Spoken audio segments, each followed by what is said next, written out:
किरिए कहतनी हम राजा कहियो माहुर खाके मोर जाए पियल ना छोड़ब त कुछ कर जाए ए राजा कहियो माहुर खाके मोर जाए पियल ना छोड़ब त कुछ कर जाए।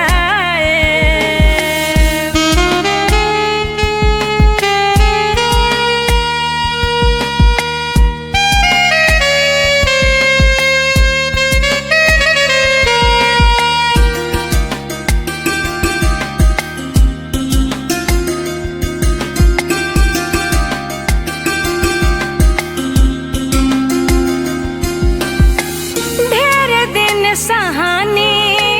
अब नाही साहब आवतानी रोज पी के हम जैसे कहा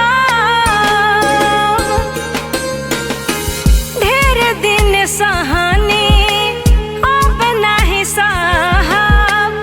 आवतानी रोज पी के हम जैसे कहा अब न चुप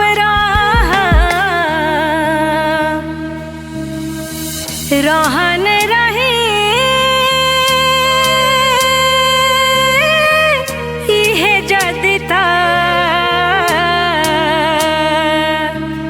डाल के किरासन देहिया जार जाए पियल ना छोड़ब त कुछो कर जाए ए राजा कहियो माहुर खाके मर जाए कुछो कर जाए।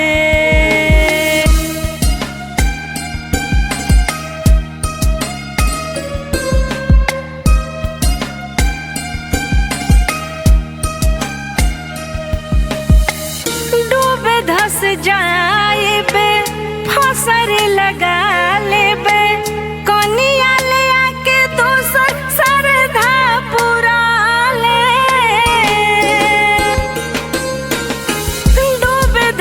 जाएब चाहे फसर लगा ले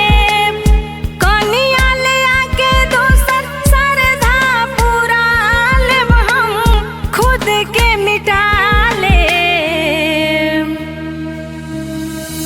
मानी बतिया संगे न रहब भले धके डहरी नैहर के डहर जाए पियल ना छोड़ब त कुछ कर जाए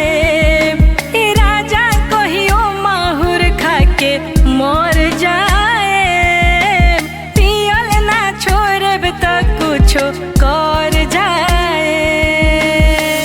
रौर किरिए कहतनी हम राजा कहियो माहुर खाके मर जाए